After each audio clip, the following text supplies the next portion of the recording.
Verið velkomin að Skjánum, áhorfendur. Þetta er þátturinn Öryrkjaráðið á Samstöðinni og við erum hérna mættar María Pétursdóttir og Bára Halldórsdóttir. Og við ætlum aðeins að taka eins konar vikuloka þátt saman. Við erum ég var með einn þátt á mánudaginn, fékk þar 2 góða gesti, Maríu Gunnlaugsdóttir og Einar Þór Jónsson. María Gunnlaugsdóttir, svo ég held áfram kannski að segja frá því og Bára var með þátt á miðvikudaginn og fékk Freyju Haraldsdóttur til viðtals við sig. Við ætlum aðeins að byrja á því að fara yfir svona efni þessar þátta og hvað var áhugavert sem kom fram. Ég fékk hana Maríu Gunnlaugsdóttur sem er öryrki eins og við. En hún var starfandi hjúkrunarfræðingur og hún eiginlega bara upplifði það í starfi að lenda í svona kulnun og enda á örorku alveg og hefur sagt það einmitt sjálf, lýst því sjálf að hún er í rauninni dálítið þessi statistík sem að Öryrkjabandalagið talar að þetta er svona mesta flestir sem koma inn á örorku eru konur á hennar aldri sem að koma inn eftir að hafa unnið sér til húðar í velferðarkerfinu. Og þetta finnst mér náttúrulega, þetta er náttúrulega bara eitthvað sem finnst mér allavega svona æpa svolítið á okkur núna þegar við erum að horfa á þetta ástand, þetta COVID ástand og allar hjúkrurnar sem að eru í framvarðasveitinni og sjúkraliðarnir og allir aðstandandirnir á hjúkrunarheimilunum. Og ég er búin að velta því fyrir mig bara frá day one, er þetta fólk síðan ekki bara hrynja inn á örorkubætur? Hvað heldur þú bara? Já, ég held að þetta sé alveg punktur hjá þér og líka bara fólki sem kannski, ég meina þetta er náttúrulega býr til svona PTSD ástand í heilli þjóð. En heilum heimi. Já, heilum heimi, gleymum nú ekki utan.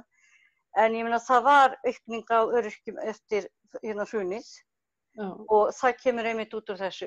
Og ég er líka þeirra skoðuna bara yfir höfuð að það sé alltaf gripið í rassinn á öllu. Við erum með þú veist, eins og þú segir, fólk sem brennur út á lélegum launum, of miklum vöktum, reyna að gera eitthvað fyrir fólk í kerfi sem að þeim finnst kannski óréttmætt eða finnst ekki vera eins og það á að vera. Og það er bara látið það bara látið vera svoleiðis af því að það skiptir bara ekki máli. Og ég hef alveg séð það, ég náttúrulega er reglulegur gestur á slysó og spítulum og slíku. Og ég reyna að segja það í hvað skipti svona bara, þú veist, magna hvað þið getur nú verið ótrúlega fagmannlegar og frábærar og ég sé það ekki á ykkur streituna sem ég veit að þið eru satt fyrir.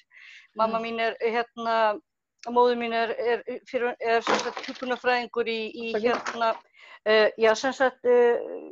ég man bara eftir því að móðir mín frá, þegar ég var lítil, hún lærði hjúkrunarfræðingur og var að vinna á heilsugæslustöð í endalaus ár og var það deildarstjóri og svo framvegis og líka inn á öðrum deildum. Og ég man ekki hver snemma hún byrjaði að segja mér og svo ferð þú ekki í hjúkrun bara. Það er illa borgað og það er engin ráðinn í stöðum sem dettur út úr. Og hún var alveg fínasti hjúkrunarfræðingur og er það og hætti náttúrulega, hún er orðin eldri kona. En þetta einmitt situr svolítið í mér að þegar hún var á sínum síðustu árum að vinna að þá var alltaf að koma inn fólk kannski í hálfa stöðu, heila stöðu eða eitthvað, svo dettur það út og þá er engin ráðinn í staðinn. Aldrei neitt ráðinn í staðinn. Nei, það er einmitt það sem María sagði líka, og það sem ég las einmitt var að hlusta á hljóðbók í vikunni einmitt varðandi og síðustu viku Inga Eydal heitir hún, hjúkrunarfræðingur sem endaði í kulnun og að lýsa þessu, hvernig þú ert alltaf að hlaupa hraðar og hraðar, það alltaf verið að einhvern veginn að draga saman seglin og álagið verið meira og meira. Þannig að svo fannst mér mjög athyglisvert sem María sagði einmitt í þættinum, að hún upplifir bara svona þreytu þegar hún horfir upp á og byrjaði að sjá þetta núna í þessum COVID-faraldri. Sko. Hún bara situr í stól heima og upplifir alveg bara sársaukafulla þreytu við að horfa á hjúkrunarfræðingarna og heyra fréttir af þeim, hvernig þeir þurfa að hlaupa núna. Sko. En svo talaði Einar það líka einmitt, varðandi, og þetta eitthvað svona sem kannski eitthvað sem okkur finnst gott og sjálfsagt líka. Hann sko þroskaþjálfi í grunninn, hann Einar Þór, hann formaður Geðhjálpar og framkvæmdastjóri HVF-samtakana. Og hann sagði sko, að því hann þroskaþjálfaramennt og hefur unnið mikið við það inn á sambýlum og svona, og hann var að tala með öll vinnan sem unnin þar líka í sjálfboðavinnu. Hvernig starfsfólkið í rauninni tekur skjólstæðinga sína upp á sína arma á svo margan hátt, svo mikið meira, það fer svo mikið út fyrir einhverju línu með starfið. Og maður hugsa með sér líka eins og þú talaði við Freyju í vikunni sem með NPA-þjónustu, þú sjálf að býja eftir NPA-þjónustu. Þetta þurfa einhvern veginn vantarlega líka og einhvern hátt að verða vinir manns. Já, þetta náttúrulega fólk sem sko, ég meina allavega verður manni mjög náið og auðvitað ræður maður sig örugglega ekki í svona starf nema maður sé einhver leyti gefandi persónuleiki og líklega vildi maður líklega ekki ráða einhvern í starf til sín sem sýndi ekki þá hæfni. En þetta alveg rétt hjá þér, fólk að fara út fyrir starfssvið sitt, þetta bara eins og með leikskólastarfsmenn og aðra sem hafa gert það og kennara sem hafa gert þetta í áraraðir. Og við erum með sko svo fína, veit ekki, við erum eina ríkustu þjóðum í heimi af auðlindum og stöðuleika og öðru. Að það skuli ekki vera hægt að höggva bara svolítið ofan af keðjunni og búa til stöðugan grunn til alveg bara fáránlegar skammar. Og ég veit ekki, svo við ræddum það einmitt líka ég og Freyja að fólk sem þiggjendur í þessari þjónustu gera þetta líka, þeir eru svona, þessi spyr ekki þetta, þessi ekki þetta.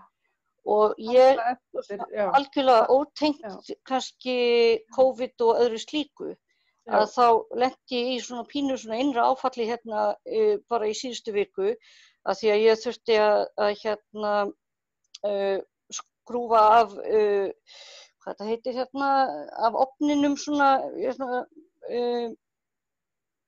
stillinin, hitastillin inn í eldhúsi og settist á koll til að gera það og svo lítið svona til hliðar og sé framhliðarnar á eldhúsennirtíkunni minni og sé ofnin hvað hann illa staddur, hvað hann illa þrifinn og hvað allt svona aðeins undir pari og og ég fer eitthvað aðeins að skrúpa þetta og eitthvað svo stend ég upp og ég sé alltaf meira og meira að því að maður lækkar kröfurnar bara. Maður bara ég fæ þrif, sem inniheldur eldhús, baðherbergi og gólf. Allt annað verður bara að gerast á einhverju mögulegum hraða og það er ekki í boði fyrir mér nein vorhreingirning eða hausthreingerning eða eitthvað slíkt. Þannig að nema eitthvað mikið komið til eða maður sé rosalega heppinn eða einhver vinur mann sé til að grípa inn í, þá situr maður bara í stöðu sem maður verður bara að setja sig við og þetta finnst mér líka svona svolítið svona, ég veit ekki, maður svona oft, maður hugsa með þessi svo kemur fólk heim til mín og heldur að þetta sé sem sagt hver ég ekki það auðvitað má maður ekki að vera metin út frá því hvað hreint heima hjá manni, en mér langar til að hafa heimilið mitt eins og ég vil hafa heimilið mitt en ekki eins og hægt út af að því allir starfsmenn í þrifum, maður sér það, þeir eru styttri en þeir eiga að vera. Þeir eru að hlaupa allan tíman, Þeir geta ekki gert meiri hlutan að því sem þeir eru að gera og ég hef rétt á fullt af þjónustu og hef átt í mörg ár sem ég hef aldrei fengið. Af því að það bara ekki til peningar. Og þá hefur verið sagt við mig, byrju hvað, ætlar þú þá að, nei, þú verður bara sagt við það er nú bara þannig, þú færð þá allavega þetta. Og ég sagði bara, nei, landslög segja ég er rétt á þessu, þessu, þessu. Ég á ekki að vera bara guðslefandi fegin að fá 10% af því. Þá verður leysa það á hinum endanum. Já, einmitt. Já, og það er nefnilega margt í þessu, en þessi störf eru líka og vandamáli, kannski stærsta vandamálið er að fólk sem starfar við umönnun okkar og umönnun fatlaðs fólks, að það er ekki launað sem skyldi. Það er ekki samræmi á milli. Það nýjasta... Og það gerir það verkum líka að við eigum erfitt með að biðja það sem við þurfum. Já, en það nýjasta í þessu er til dæmis það að það var hækkaður launataxti NPA-starfsmanna núna bara nýlega, en framlagið til atvinnurekandans, þar sem tekur við þjónustunni, í þessu tilfelli til dæmis Freyja, það er ekki hækkað. Þannig annarkvort þarf Freyja að borga úr eigin vasa sem hún sem eru náttúrulega ekki miklu peningar. Örorkubæturnar hennar, já. Ég held að hún sé á launum í háskólanum, en það er nú ekki eins og kennaralaun séu heldur. En ef hún væri ekki, það er ekkert allir sem er að vinna. Nei, en það, ég meina, í hvaða stöðu sem þú ert, þá er það allavega að þurfa allt í hún að fara að borga þetta úr eigin vasa, er náttúrulega bara svolítið skringilegt að setja launahækkun upp og borga síðan ekki eftir því. Mér finnst líka rosalega skrítið núna í aðgerðapakka ríkisstjórnarinnar að dæla ekki fjármagni í aukna NPA-þjónustu. Og það er eins og þarna væri störf sem gætu skapast, já, það er alveg rétt hjá það til dæmis. Já, og einmitt líka, kannski líka störf sem jafnvel fleiri konur eru í, af því nú er oft talað að það sé verið að dæla, ef það verður einhver innspýting í kerfinu, þá sé dælt í steinstöpun þá séu það kallastörfum. Svo núna átt að vera eitthvað átak í aðgengismálum, það er náttúrulega bara starf fyrir byggingageirann, eða byggingaverktaka, og mjög svona kallagt örugglega. Jú, en þá að borga fólki tilbaka sem kaupir sér þrif, sjá til. Þessi sem hafa efni á því. Þeir fá afslátt af skatti fyrir það og allt saman. Af því þeir vildu gera eitthvað fyrir fólki sem væri sem lagt skatta. Ég skil það ekki og ég skil ekki það ég er búin að tala við erlendan aktivista í Domestic Workers í Bandaríkjunum og var að spurja hann þetta. Ég sagði henni, hefur nokkuð að segja frá þessu. Og hún gat ekki haldið utan það í hausnum á sér á hvaða grundvelli þetta væri gert. Sérstaklega þegar við erum að tala tíma þar sem fólk í raun og veru á að vera forðast að kannski vera með allt og vikið á fólkina heimi hjá sér og annað. Já, mér finnst þetta mjög sérstakt. Ég get ekki einhvern veginn kvittað upp á þetta. Þessi hugmynd á að hafa komið frá þessi, eða frá Drífu Snædalandi. Ég var rosalega hissa. Ok, en ég meina, það kannski líka bara, það er líka kannski bara það að þarna að, eins og þú segir, ég skilur þetta ekki, þú skilur þetta ekki. Það er þá ekki útskýrt. Ég er bara ósammála þessu, fyrirgefðu. Ég er búin að rökra þetta við fólk alveg frá. Já, þú ert búin að skoða þetta dýpra og ert ósammála. Ég skil þetta bara ekki. Nei. Þetta er náttúrulega bara þannig að þarna á alveg svo í byggingariðnaðinum allir vinna að þarna á að auka en maður hugsa það er ekki eins og konur í þrifum hafi verið kannski sá hópur sem hafi vantar rosalega vinnu. Þess vegna finnst mér þetta ekki heldur vera máli, það er að gera þetta og er það að auka við vinnu kvenna í þrifum, þá er þetta að gera það allt öðru sem heldur en að vera að gefa kannski efnaðasta fólkinu. Já, eitthvað skattaafslátt. Já, ég skildi ekki alveg. Þetta er svona trickle-down-effekt, þú veist hvernig það virkar, það virkar svoleiðis. Já, það virkar svoleiðis. En það var fleira sem ef við förum aðeins yfir vikuna, fleiri mál sem að komu upp. Það var náttúrulega þessi aðgerðapakki sem var kynntur. Já. Og það var ekkert fyrir öryrkja í honum, bara nada. Ha? Nú er ég þessa. Lítið. Já, einmitt. Ég nefnilega, ég treysti á þér til þess að lesa alla smáfréttirnar og allt þetta dótari, því ég datt á hausinu í vikunni, ég half eins og astni, sko, en ég nú oft svolítið útverð með mig. Ég einmitt miklu meira í svona minni persónulegu reynslu og svo rekst og hitt og þetta, en það gott út að fylgjast með. En neina ekki fullt af fyrirtækjum og eitthvað sem á að gera? Eitthvað fínt fyrir? Það á að gera eitthvað fyrir svona einhver litlu fyrirtækin og einhverja einyrkja og eitthvað smáttari fyrir listamenn sem samt með alveg óheyrilega fáralegum skilyrðum allt. Nú? Já, það bara svona sett alls konar skilyrðum að þú þurfir að vera að vinna list sem á að gagnast landinu og á að vera hægt að græða á. Þannig að þetta svolítið svona eins og, já, þetta pínlítið svona eins og Bjarni Ben hafi með enga einsýnin í vinnu listamanna hafi skrifað þetta. Hann hafi ætlað að setja peningunum og sjá til þess að sem fæstir gætu fengið styrk. Hvernig metur maður það, hvernig list verður að gagni? Nú, sem dæmi, mikið af mínum listafélögum er fólk sem ég þekki í list sem eru í draggi og í burleskdansi og hvað er að segja, í uppistandi og eitthvað. Og svo er ég að gera svona list sem er svona ádeila eða svona innlýsing á samfélagið. Erum við betri eða er einhver af okkur betri eða verri listamaður?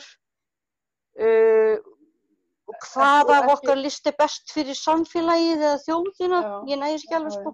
Nei, það er eitthvað sem yfirleitt kemur í ljós bara eftir á svona sagnfræðilega. Þannig að ég skal ekki dæma það, en það er allavega það er líka hættulegt að sko fara að tengja of mikið við sko að listamenn þurfi að þjóna landinu. Já. Skilurðu, að vera auglýsing fyrir landi síðan svona, það á ekki að stýra því hvernig listin er fyrirfram og þú fáir ekki peninga að fjármagni að finna þína list öðruvísi, sko. Það er svona margt í þessu.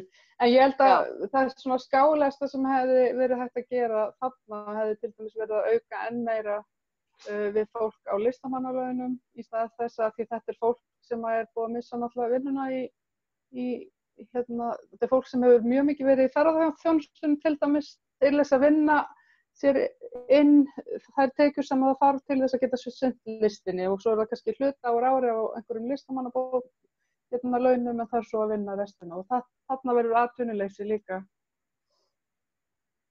mögulega.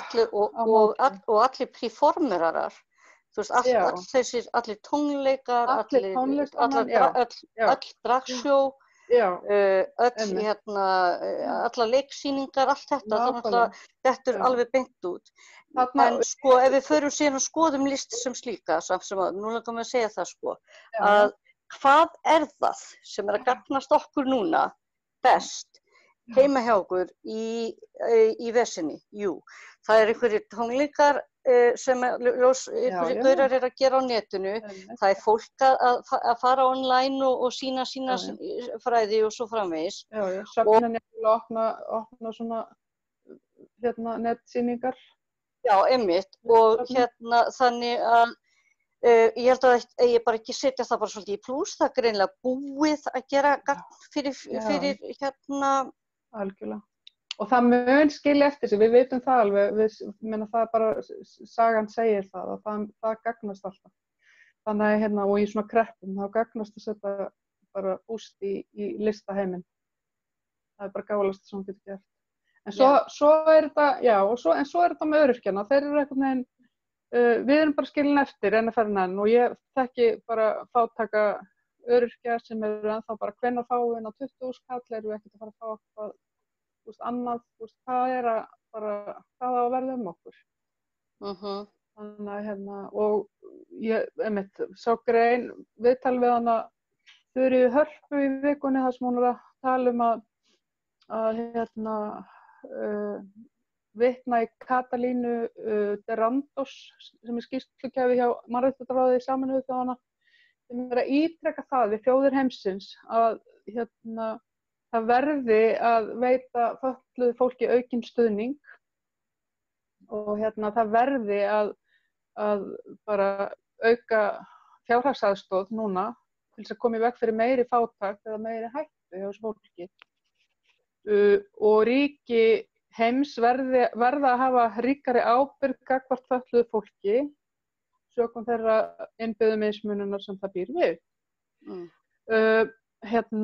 Og líka að hafa samráð við fatlaða í gerð viðbragðsáætlana og sem náttúrulega alls ekki verið að gera og kom líka skýrt fram í þínu viðtali við Freyju.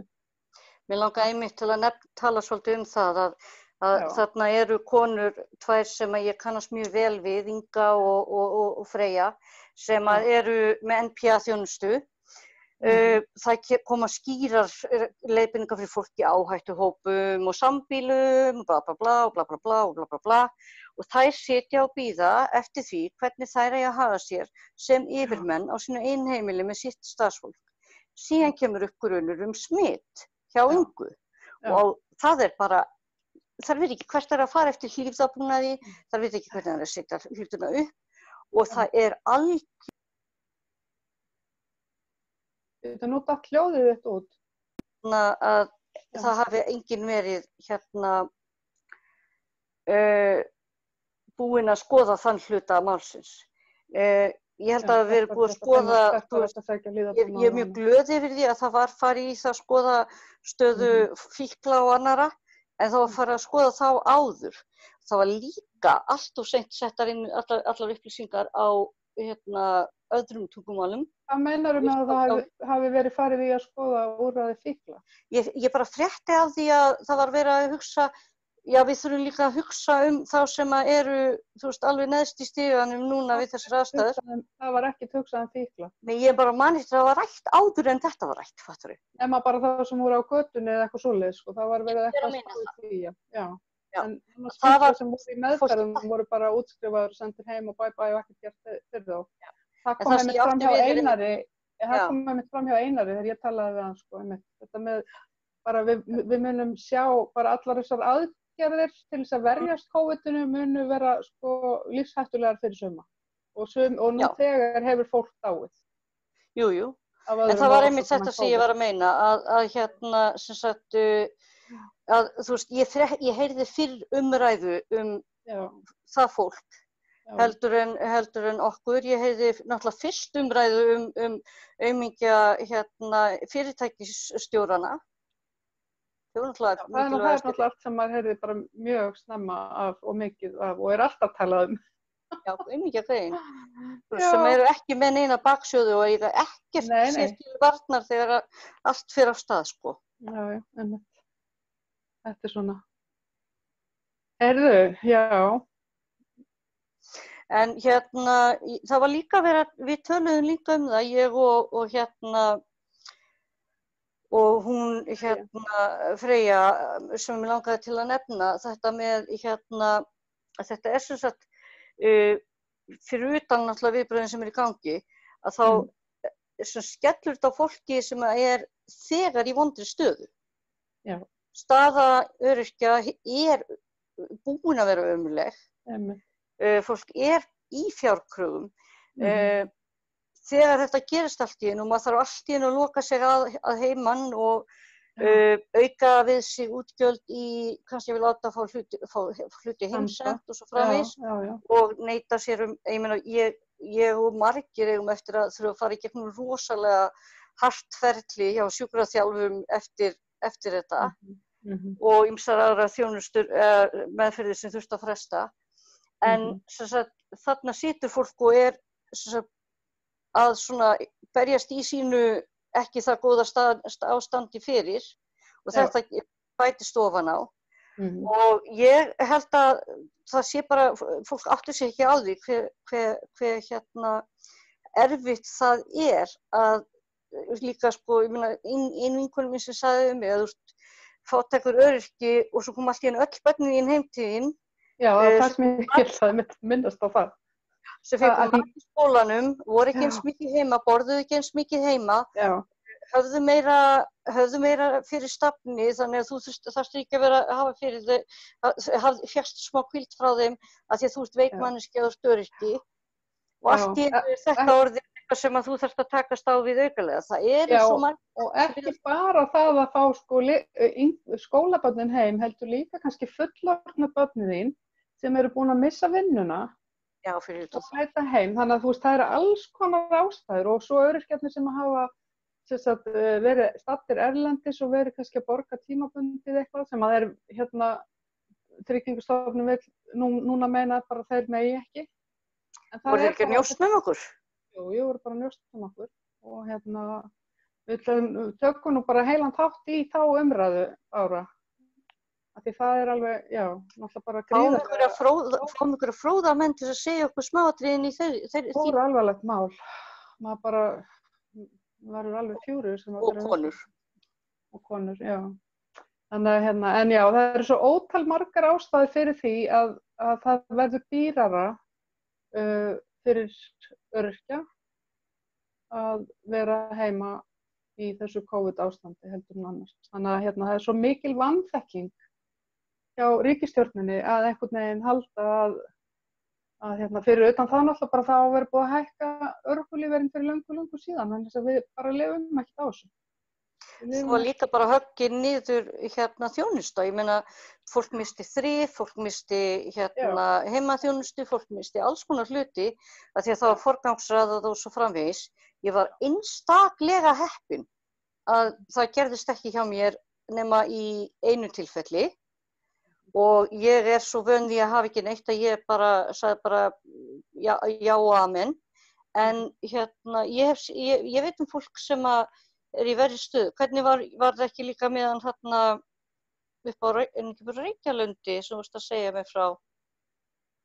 Nei, þessi sem mátti ekki, var fastur inn á einhverju stofnun eitthvað, var það ekki? Jú, það er einn vinnur okkar fastur inn á stofnun, já. Já. Af því að hann er að bíða eftir NPA þjónustu. Já, eins og sem alveg galið að láta hann bíða mánuðum skipti eftir að ríkið setja fjármagn í það og núna hefði verið einmitt kjörið tækifæri. Já, ég get tekið alveg heilan þátt hvernig NPA-þjónustuferlinu og umsóknunum og öllu dótariðinu var klúðrað til fjárrannsókn tilbaka aftur. Við getum líka tekið heilan þátt það. Líka tekið heilan þátt það, já. En já, það er spurning um að fara að skipuleggja næstu þætti núna, næstu vikuna. Ég ætla að vera á mánudaginn með þátt með viðtal við einhverfar konur sem tóku þátt í gerð kvikmyndar einhverfu stúlkna og var sýnt á RÚV á dögunum og þú ætlar að vera með okkur á miðvikudaginn. Svo hittust við aftur saman á föstudaginn. Já, ég er með 2 í sigtinu, 2 manneskjur í sigtinu, ég þori ekki að segja neitt fyrir en ég er búin að tala betur. En já, ég held að þetta verður bara aftur gaman í næstu viku. Ég er ótrúlega ánægð með að hafa fengið að taka þátt í þessu samstarfi og þetta var alveg einstaklega svona gefandi að fá að sýna líka bara að því að ég er náttúrulega svo stolt af henni Freyju og það er svo gott að hlusta á hana að tala því hún hefur svo mikið á bak við sig sko. En endislegt að fá að taka þátt í þessu og ég held að við bara skemmtilegt efni í framhaldinu. Algjörlega. Og svo bara minni ég á að lokum eins og vanalega Facebook síðun okkar Öryrkjaráðið og endilega hafið samband ef þið viljið koma einhverju efni af að taka þátt á einhvern hátt. Já. Og við þakkum bara áhorfið í dag og sjáumst aftur næst. Já, og takk fyrir okkur og sendið ykkur endilega líka bara fyrirspurnir eða hugmyndir ef það er eitthvað sem þið viljið sérstaklega sjá hjá okkur. algjörlega, engin spurning. Takk. Takk.